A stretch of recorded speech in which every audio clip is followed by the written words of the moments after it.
السلام عليكم ورحمة الله وبركاته.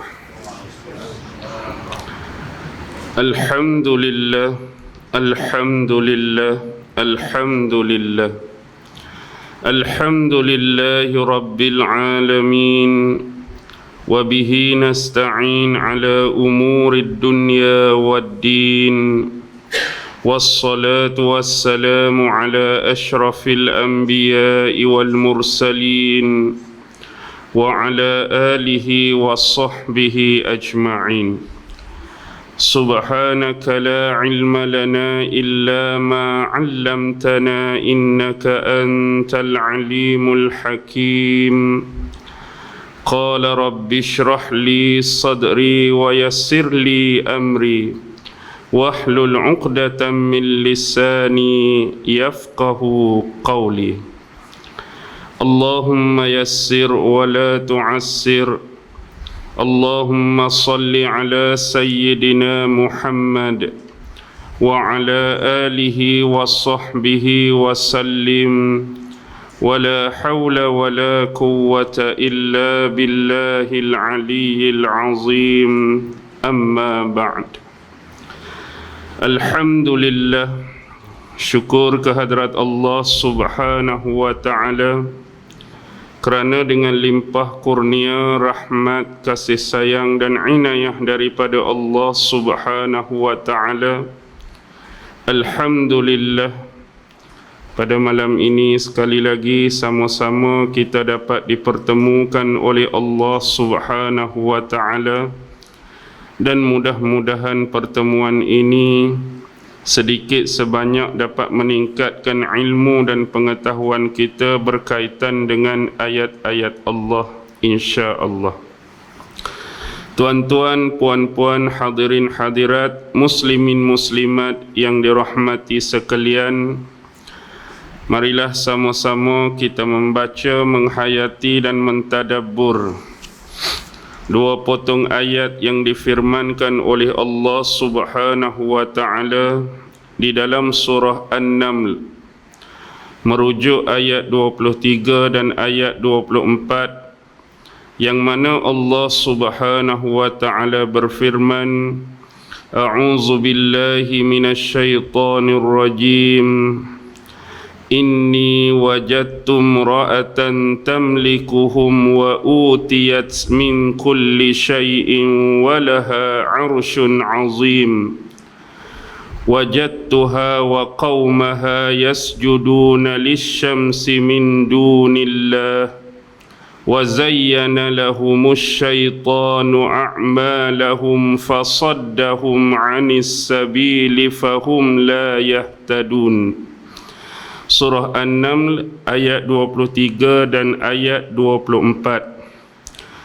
Semalam siapa yang mengikuti kuliah, kita berada di Masjid Sungai Tiram dan kita membaca ayat 22 dan ayat 23. Jadi saya ulang balik ayat 23 malam ni kerana ada beberapa perkara lagi yang saya nak sebutkan.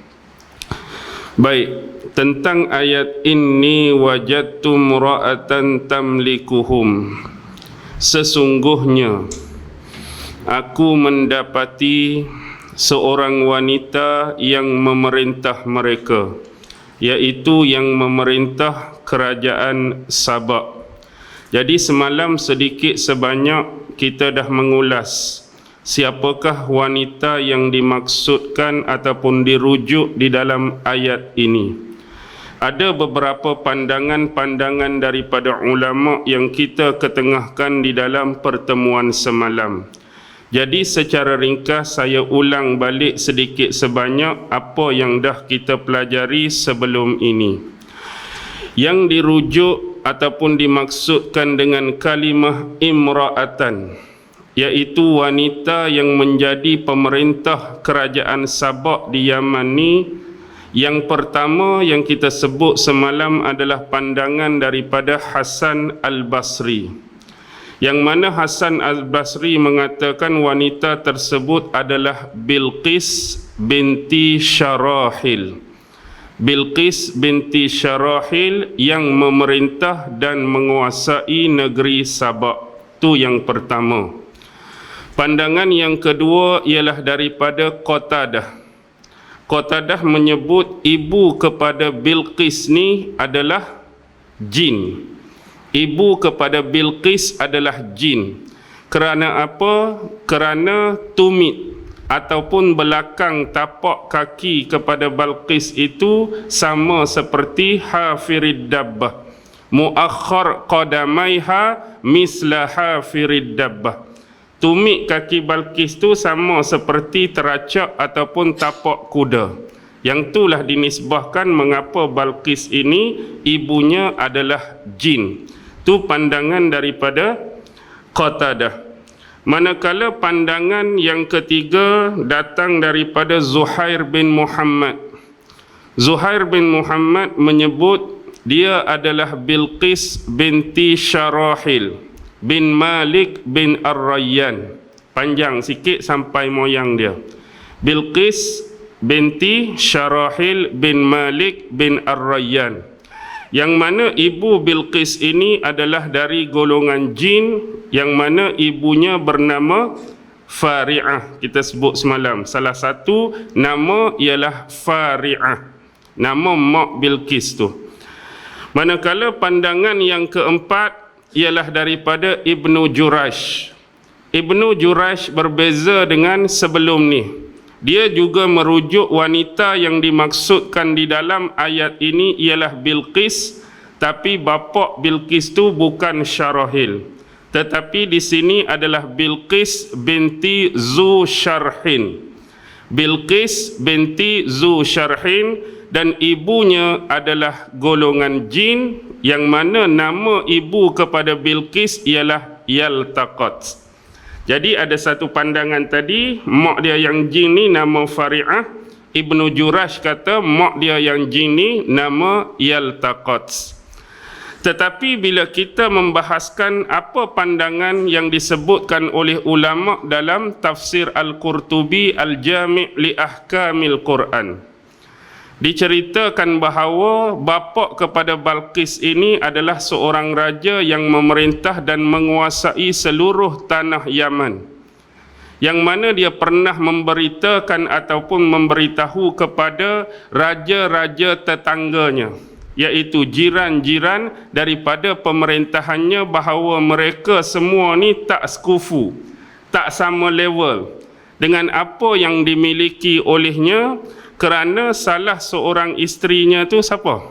Salah seorang isterinya tu adalah jin, iaitu ibu kepada Bilqis. Yang mana dalam Imam Al-Qurtubi punya penceritaan, nama mak kepada Bilqis tu apa dia? Raihanah binti Sakan. Raihanah binti Sakan. Jadi ada berapa nama dah? 3 nama dah. Fari'ah, Yaltaqat dan Raihanah binti Sakan. Ni yang kita habiskan semalam di Masjid Sungai Tiram. Dan insya-Allah malam ni saya nak menyambung sedikit lagi informasi yang boleh kita ambil dan boleh kita kutip daripada satu lagi tafsir, iaitu merujuk tafsir Ruhul Ma'ani Imam Al-Alusi. Imam Al-Alusi ni dia punya tafsir ni agak sedikit lewat daripada tafsir-tafsir ummahat, seperti tafsir Tabari lagi awal, Qurtubi lagi awal, Ibnu Katsir lagi awal, Baghawi lagi awal. Sebab Imam Al-Alusi ni dia wafat 1270 Hijrah. Dah agak lewat dah. Jadi di dalam tafsir Imam Al-Alusi diceritakan pandangan dan pendapat beliau. Baik. Apa yang boleh kita ikuti daripada tafsir tersebut? Pertama, hazihil mar'ah. Wanita ini merujuk kepada ayat inni wajadtum ra'atan tamlikuhum, merujuk kepada Bilqis binti Syarahil bin Malik bin Ar-Rayyan. Sama dengan pendapat siapa? Zuhair bin Muhammad dalam tafsir Ibnu Katsir sebelum ni. Jadi dia ada penambahan min nasli Ya'rib bin Qahtan. yang mana Bilqis dan segala keturunan yang disebutkan daripada bapa dia, datuk dia dan moyang dia ni min nasli Ya'rib bin Qahtan, daripada keturunan Ya'rib bin Qahtan. Siapa Ya'rib bin Qahtan? Ya'rib bin Qahtan ni datuk kepada Sabak. Sebab kita berbicara tentang kerajaan negeri Sabak, iaitu negeri yang diperintah oleh Bilqis. Kenapa kita katakan datuk kepada Ya'rib tadi? Sebab Sabak ni nama benar dia ialah Sabak bin Yasjub, Yasjub bin Ya'rib, Ya'rib bin Qahtan. Tu dia punya susur galur dan salasilah. Hak nak mari nama Sabak tu, Sabak bin Yasjub, Yasjub bin Ya'rib, Ya'rib bin Qahtan. Jadi inilah keturunan Ya'rib bin Qahtan daripada asal nama Sabak yang kita bincang semalam, yang mana disebutkan dalam hadis Farwah bin Musaid tu, bila mana Farwah bertanyakan kepada Rasulullah tentang apakah itu Sabak. Kan sahabat tu tanya, Sabak tu merujuk kepada nama tempat atau nama seorang wanita. Tetapi tidak.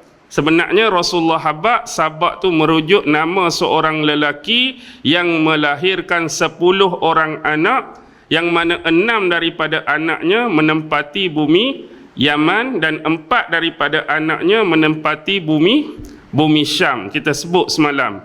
Walaupun dalam tafsir Al-Alusi ada perbezaan nama. Ingat lagi tak 10 nama semalam? Kata anak kepada Sabak tu, kan kita sebut semalam antaranya Mazahij, hak duduk di Yaman. Yang kedua Kindah. Yang ketiga Al-Azdi. Yang keempat Al-Ash'ariyun. Yang kelima Anmar. Yang keenam Himyar. Jadi dalam informasi yang kita boleh kutip daripada tafsir Imam Alusi, ada sedikit perbezaan nama, cuma satu nama. Dia sebut Mazahij, yang kedua Kindah, yang ketiga Al-Azdi, yang keempat Ash'ariyun, yang kelima sebelum ni ialah Anmar, yang dalam tafsir Imam Alusi sebut Khas'am dan Himyar. Tu saja beza. Manakala 4 anak yang menempati bumi Syam, ada 4 tu, Lakham, Juzam, Amilah dan Ghassam. Ni cerita semalam punya. Baik, kembali kepada persoalan keturunan Ya'rib bin Qahtan. Dan ada juga kil yang mengatakan Bilqis dan segala keturunannya ni datang daripada min nasli Tubba'il Himyar, daripada keturunan raja-raja Tuba' yang menguasai negeri Himyar. Sebab dalam Quran menggunakan perkataan ini, wa qaumu Tubba'in. Cara ayat Quran, kaum Tuba'. Tuba' ni adalah gelaran bagi raja-raja daripada keturunan Himyar yang memerintah kerajaan Yaman dulu. Jadi walaupun dua ni nampak bercanggah, hakikatnya bila sebut Tubba'i Al-Himyari, Himyar tu anak siapa? Tadi ada kan 6 orang tu Himyar. Himyar tu anak kepada Sabak. Sabak pun bin Yasjub, Yasjub bin Ya'rib, Ya'rib bin Qahtan. Dia tetap akan kembali kepada salasilah induk asal dia. Dia akan pi situ juga. Memaknakan kepada kita di sini, pandangan pertama lebih umum, pandangan kedua tu lebih khusus. Okey. Tu pandangan dalam tafsir Imam Al-Alusi. Manakala ada pandangan yang sedikit berbeza. Riwayat daripada Al-Hafiz Ibnu Asakir. Al-Hafiz Ibnu Asakir mengutip pandangan ini daripada Hasan Al-Basri, yang mengatakan kalimah imra'atan ini bukan dirujuk kepada Bilqis. Ini satu pandangan yang berbeza daripada lain-lain. Hak lain tu berbeza nama bapa saja, tapi tetap Bilqis. Yang dikatakan wanita tersebut bernama Laila. Wanita itu adalah Laila wa huwa khilaful masyhur. Ini adalah satu khilaf yang masyhur, yang mana bapa kepada Laila ini dirujuk seorang lelaki yang bernama Sarju bin Al-Hudahid. As-Sarju bin Al-Hudahid. Tuan-tuan boleh rujuk dalam tafsir Imam Alusi. Baik. Sekarang kita ada khilaf. Walaupun khilaf ni khilaf yang masyhur. Satu merujuk kepada Bilqis, satu lagi merujuk kepada seorang wanita yang bernama Laila. Tetapi penceritaan yang dibawa berkaitan dengan bapa dan penceritaan yang dibawa berkaitan dengan pentadbiran dan pemerintahan hampir sama. Hampir sama. Apa yang diceritakan mengenai Bilqis dan apa yang diceritakan mengenai wanita yang bernama Laila ni hampir sama. Sebab tu disebut khilaf al-masyhur. Tapi tak apalah, sekurang-kurangnya kita dapat informasi dan pengetahuan bahawa ada pandangan daripada ulama Islam yang berbeza daripada pandangan yang majoriti. Walaupun nama tadi cumalah Laila anak kepada Sarju bin Al-Hudahid. Walau bagaimanapun kita tengok keterangan yang lain. Ada pandangan yang dikeluarkan daripada Ibnu Abi Syaibah. Daripada Ibnu Abi Syaibah dan juga Ibnu Munzir. Mereka mengambil pandangan daripada Mujahid, kemudian Al-Hakim At-Tirmizi, kemudian Ibnu Mardawai. Daripada seorang lelaki yang bernama Utsman bin Hadir, mengatakan bahawa ibu kepada Ratu ataupun Bilqis ini adalah seorang wanita yang bernama, ini naik nama lain satu lagi. Nama mak kepada Bilqis menurut pandangan ulama-ulama ini ialah Balqamah binti Syisa. Balqamah binti Syisa. Jadi ada berapa dah nama naik? 4 dah. Fari'ah, Yaltaqat, Raihanah binti Sakan, dan malam ni kita jumpa satu lagi nama baru, Balqamah binti Syisa. Ini adalah pandangan daripada nama-nama yang saya sebutkan tadi. Ibnu Abi Syaibah dan Ibnu Munzir mengambil periwayatan daripada Mujahid, Hakim At-Tirmizi dan Ibnu Mardawah daripada Utsman bin Hadir. Baik. Imam Ibnu Abi Hatim meriwayatkan daripada Zuhair bin Muhammad, ibunya bernama Fari'ah. Masih sama. Sebab yang tu kita temui dalam tafsir Ibnu Katsir, kali ini dalam tafsir Imam Alusi. Baik, inilah nama-nama yang sempat saya rujuk dan saya dapati. Sekurang-kurangnya sudah dapat memberikan satu informasi tentang perbezaan-perbezaan nama ibu kepada Bilqis tadi. Baik. Di dalam tafsir Imam Al-Alusi juga menyebutkan wa fi tafsiril Khazin. Tafsir ini tafsir Imam Alusi, tapi perkataan Imam Alusi wa fi tafsiril Khazin dalam tafsir Al-Khazin. Tafsir Khazin ini ialah karangan Imam Khazin. Tetapi saya sebut awal-awal, saya tidak merujuk kepada tafsir betul Imam Khazin. Saya ambil perkataan hak Imam Alusi sebut. Imam Alusi sebut dalam kitab ni, dalam tafsir Khazin, saya ambil maklumat dalam Alusi. Okey, boleh faham? Kalau ada masa nanti mungkin saya boleh cek yang tafsir Khazin yang betul. Oh, insya-Allah. Okey. Disebutkan dalam tafsir Khazin sama seperti apa yang disebutkan oleh Imam Qurtubi sebelum ini, bahawa bapa kepada Bilqis adalah seorang raja yang memerintah dan menguasai negara Yaman keseluruhannya.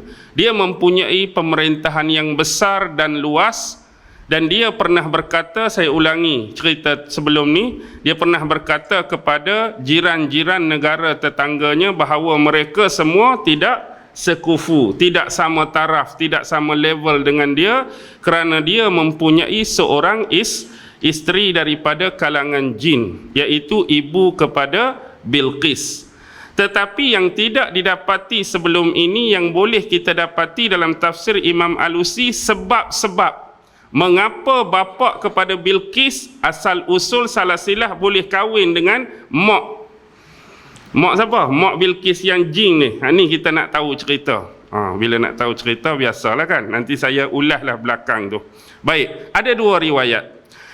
Yang pertama, nak menjadi sebab yang menyampaikan bagaimana bapa kepada Bilqis ini boleh berhubungan dengan ibunya daripada kalangan golongan jin tu. Ni cerita yang pertama.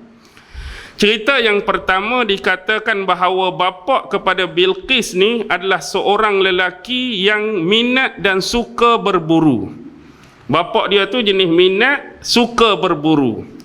Satu hari bila bapa kepada Bilqis ni nak berburu, dia masuk dalam satu hutan. Bila dia masuk dalam satu hutan ni, dia nampak seekor kijang. Dia nampak seekor kijang, lalu dia hambat, dia kejar kijang ni. Akhirnya dia dapat tangkap kijang yang dia buru dan kejar tadi. Tetapi bila dia dapat kijang tu, sebenarnya kijang tu bukan kijang betul. Tetapi kijang tu adalah jelmaan daripada seekor jin. Bukan kijang betul, tapi jin yang menyamar menyerupai kijang. Lalu bila dipandang oleh bapa Bilqis, dia ingat tu kijang. Lalu dia kejar, dia hambat, dia dapat tangkap kijang tu. Bila dia dah betul-betul dapat tangkap kijang tersebut, berkemungkinan dia rasa tak sedap hati. Sebab dia tengok lain macam je peseng kijang ni. Dan mungkin juga dia merasakan bahawa kijang tu bukan kijang biasa. Mungkin golongan jin atau jelmaan dia. Lalu dia lepaskan balik kijang tadi. Hak dia dapat tangkap tu, dia lepas balik. Bila dia lepas balik, tiba-tiba dalam perjalanan tersebut muncul Raja Jin. Muncul Raja Jin menzahirkan diri depan dia.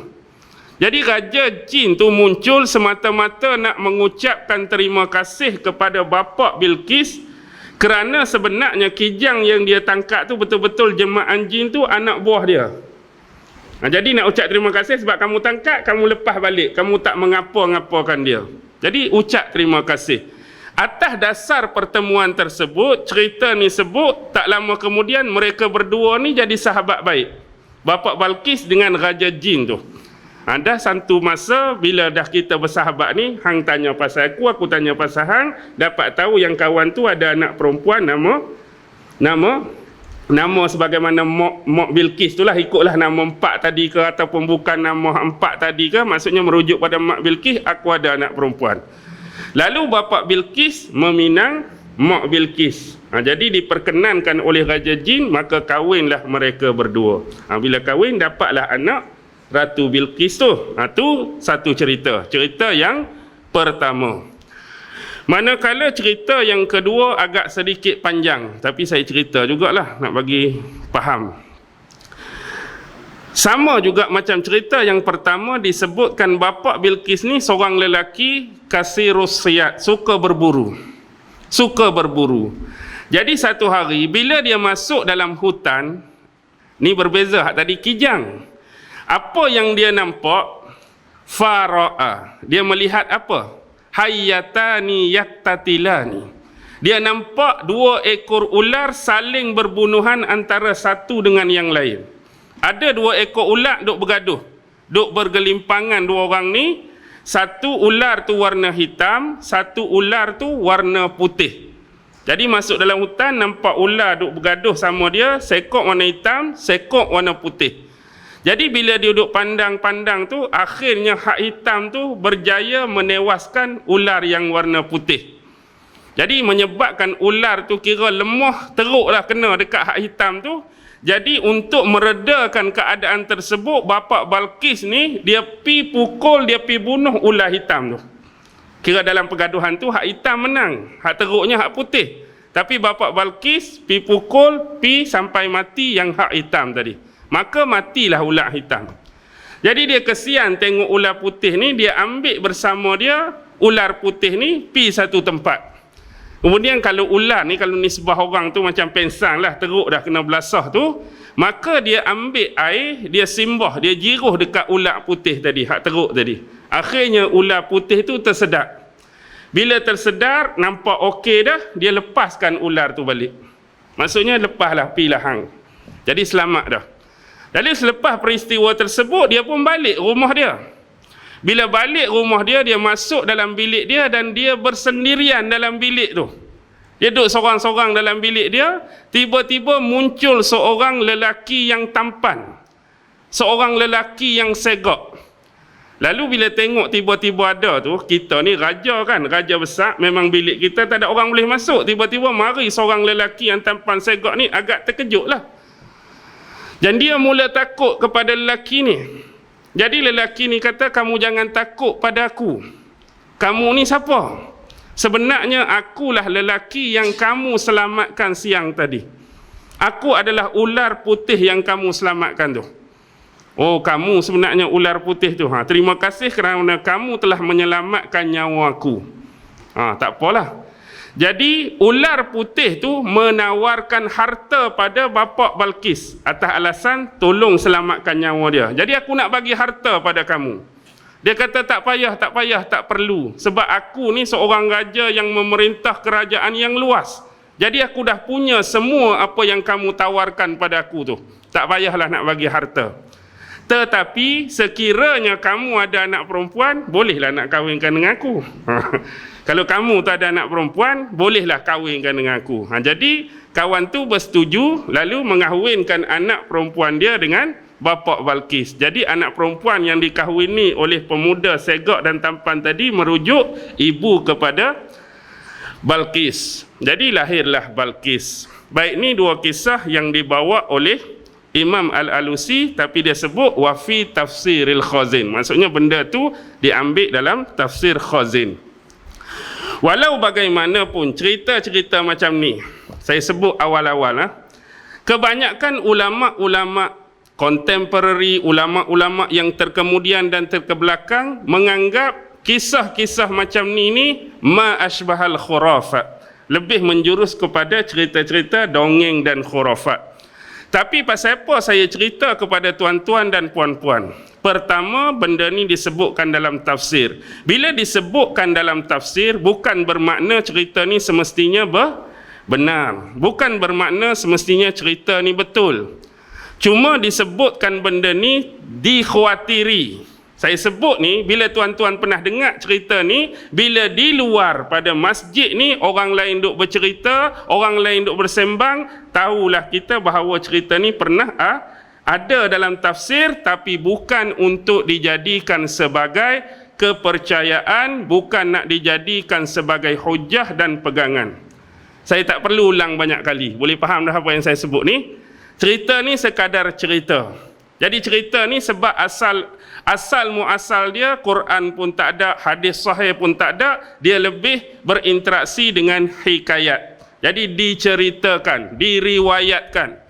Jadi sebab ada benda ni berkaitan dengan tafsir kita, saya cuma sebut. Jadi bila orang lain sebut pun kita faham tu sekadar cerita. Kita bukan nak membenarkan kisah ini dan bukan nak jadikan sebagai dalil, hujah dan pegangan bagi kita. Okey, boleh faham Seterusnya, wajadtuha wa qaumaha yasjuduna lisyamsi min dunillah. Okey.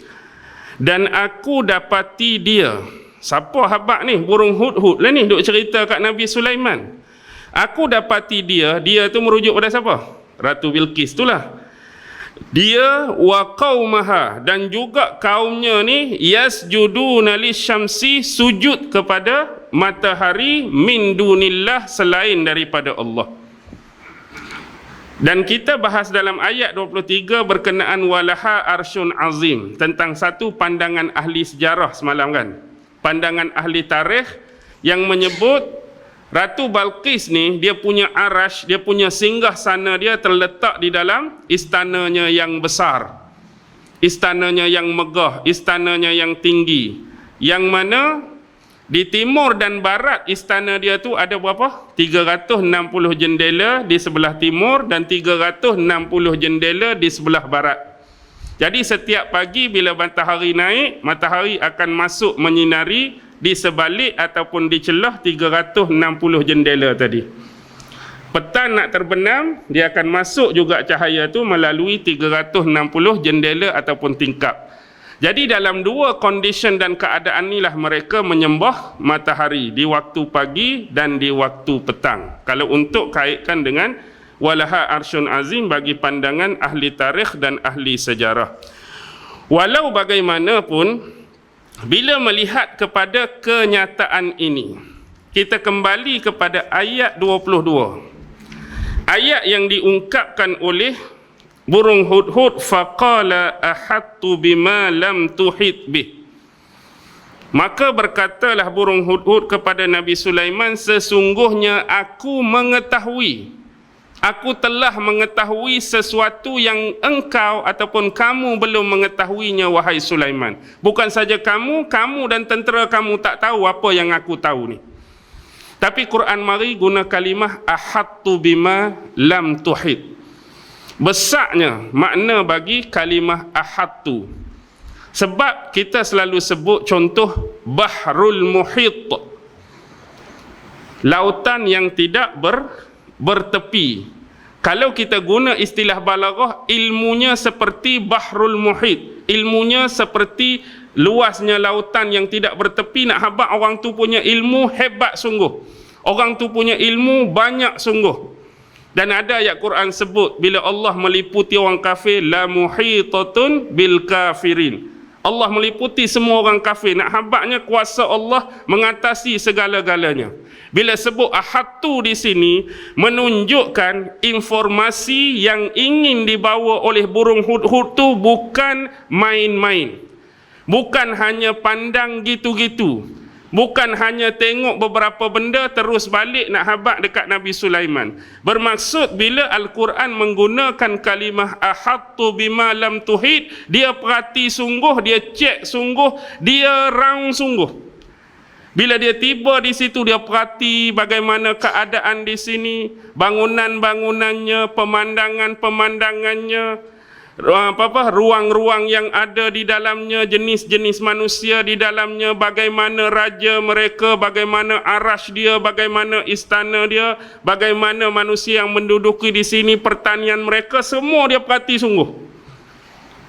Sebab itulah diguna kalimah ahattu bima lam tuhit. Jadi bila kita perhati sungguh, kita puas hati dah dengan benda tadi, baru kita ni sedap nak sembang dengan orang. Terutama sekali burung hudhud ni nak report pasal ni dekat siapa? Bukan nak report dekat orang biasa ni, nak report dekat Nabi Sulaiman. Yang mana benda ni tak boleh main-main. Kalau main-main, apa ancaman sebelum ni? Aku akan mengazab kamu. Ingat, aku akan mengazab kamu dengan azab yang keras, atau aku akan sembelih kamu.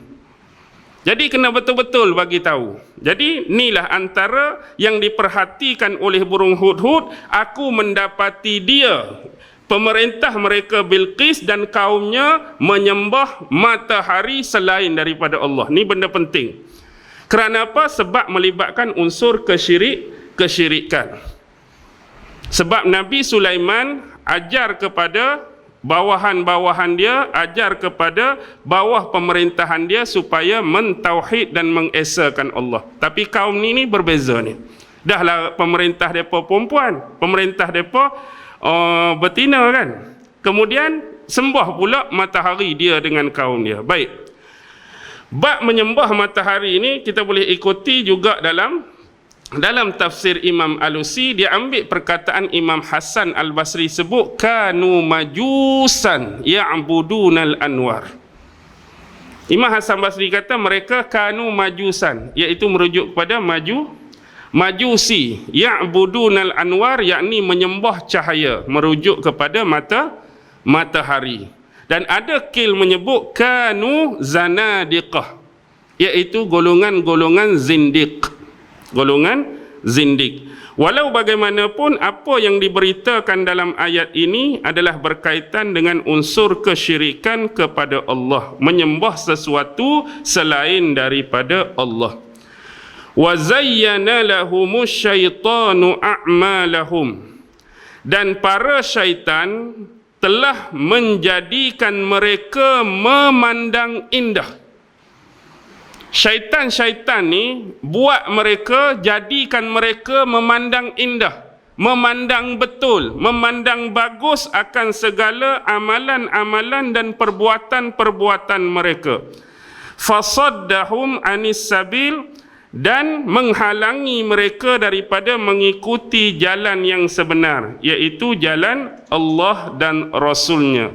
Fahum la yahtadun, dan mereka ini apa dia? Tidak diberi hidayah. Okey. Antara peranan syaitan ataupun iblis ni ialah memutar belitkan manusia.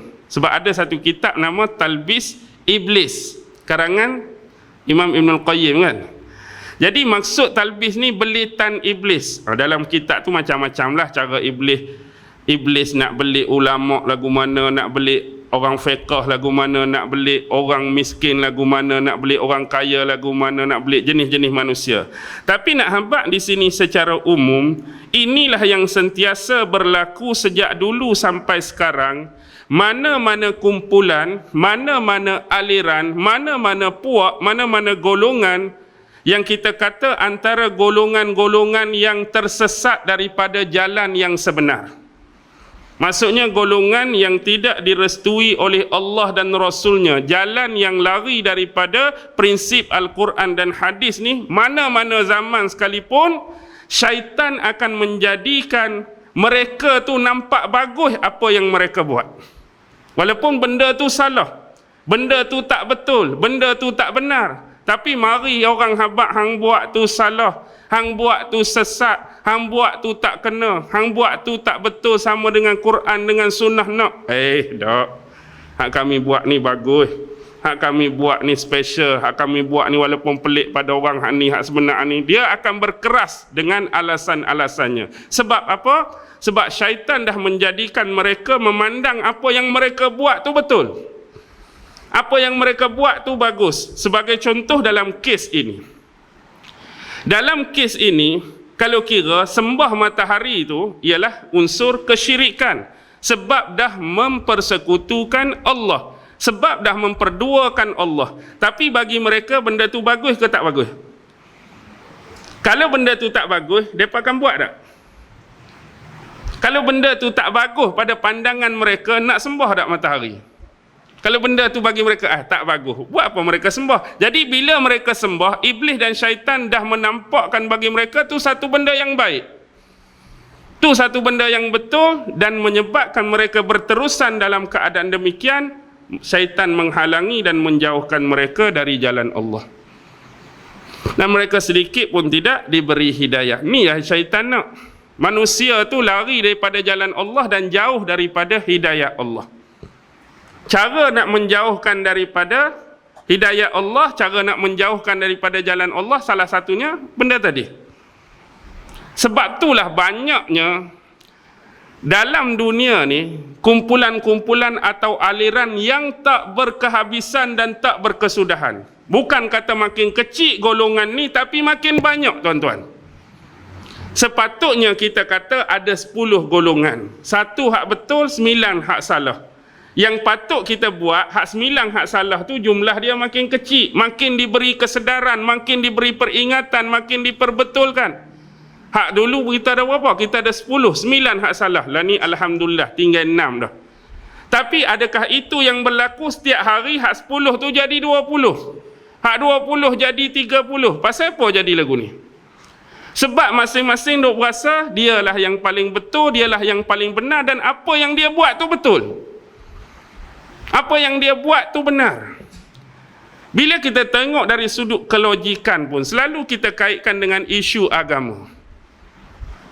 Selalu kita kaitkan dengan isu agama. Sebab ada sentimen yang mengatakan semua agama ni betul, semua agama ni benar. Di mana logik dia?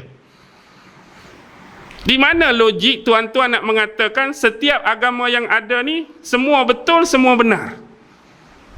Mana rasional dia? Mana logik dia? Di sisi satu Tuhan, tak kiralah tuan-tuan nak namakan apa Tuhan tersebut, yang paling tinggi, yang paling besar, yang paling berkuasa, tetapi mampu untuk menerima semua bentuk agama tadi. Dengan nisbah kata lain, Islam aku terima, Yahudi aku terima, Kristian aku terima, hak ni aku terima, hak ni aku terima. Ada rasional tak? Ada rasional tak untuk itu? Sebab apa? Kerana setiap daripada mereka mempunyai akidah yang berbeza, mempunyai amalan cara beribadat yang berbeza. Hak ni ibadat macam ni, hak ni ibadat macam ni, hak ni ibadat macam ni, hak ni ibadat macam ni, hak ni faham Tuhan macam ni, hak ni faham Tuhan macam ni. Masing-masing tu dianggap benar dan diterima. Di mana logika dan rasional dia? Tuan-tuan boleh faham elok tak benda ni? Tak, boleh dah nak kata sama? Semua sama? Ada logik dia tak? Semua sama? Tak ada logik dia. Tetapi kalau semua mengajarkan kebaikan, ya, kita boleh terima. Semua agama mengajarkan kebaikan. Kalau agama tu ajar keburukan, tu bukan agama. Saya dah sebut dan bahas panjang dah benda ni. Agama kami ajar kena rogol orang, tu pembohong besar, tu bukan agama. Agama kami ajar memang kena bunuh, kena pancung, kena tembak, semua orang kena tembak, tu bukan agama. Agama kami ajar merosakkan kehidupan orang lain, tu bukan agama, tu pembohongan atas nama kamu sendiri. Kita bersetuju semua agama memang mengajarkan kebaikan, full stop. Tetapi perbahasan tentang ruang lingkup kebaikan tu pasti berbeza.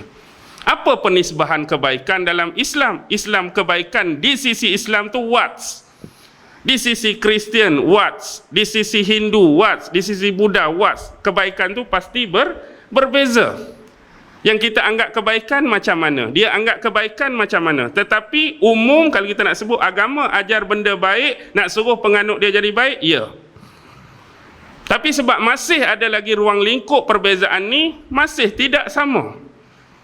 Tu penting. Tu kita bercakap atas umum tu. Tapi walaupun di bawah Islam sendiri, bawah Islam tu, hak ni Islam macam ni, hak ni Islam macam ni, hak ni Islam lagu ni, hak ni kata lagu ni, hak ni kata lagu ni, hak ni kata lagu ni.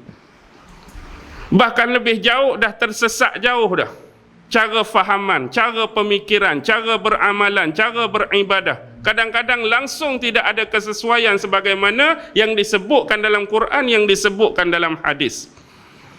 Kenapa saya sebut umum? Sebab memang saya tak suka nak kata orang ni. Memang fashion saya sejak dululah, bukan kata nak tunjuk baik tak. Saya tak suka hak tak betul kumpulan ni, hak tak betul kumpulan ni dengan menyebut dan melabelkan kumpulan mana-mana. Cukup kita sebut secara umum. Jadi kalau dah menyimpang jauh, lari jauh daripada apa yang disebutkan dalam Quran, apa yang disebutkan dalam hadis, apa yang disebutkan dalam ijma' dan qiyas, memang tu tak boleh belah lah. Jadi masing-masinglah berfikir dengan akal yang jernih, dengan hati yang tenang dan terbuka. Untuk kita kembali semula kepada kemurnian akidah, kemurnian beribadah, kemurnian beramalan. Janganlah membiarkan diri kita ini dipengaruhi oleh syaitan-syaitan yang meletakkan pada mata dan pandangan kita benda tu baik walhal benda tu salah. Minta jauh. Dan kita juga sentiasa minta kalau kita ni tersalah, kita ni tersilap, minta tegur. Minta diperbetulkan, tak jadi masalah. Okey. Supaya kita apa ni? Supaya kita minta benda jadi macam ni supaya tidak terhalangi daripada petunjuk jalan yang sebenar. Jangan membiarkan syaitan-syaitan itu menghalangi kita daripada jalan Allah. Bila dah terhalang daripada jalan Allah, alamat dia hidayat sampai atau tak sampai. Bila syaitan dah buat roadblock, kita terlekat kat roadblock tu, payah hidayat nak masuk, payah hidayat nak dekat, payah hidayat nak sampai. Walau bagaimanapun kita masih lagi berpegang secara umum hidayat itu milik siapa? Bukan milik manusia, milik Allah. Walaupun milik Allah, kita yang kena cari, kita yang kena usaha, kita yang kena ikhtiar untuk menyampaikan saluran atau lorongan hidayat tu pada kita. Sebab hidayat tu dia tak mari seketui lagu tu, dia tak mari gedegang lagu tu.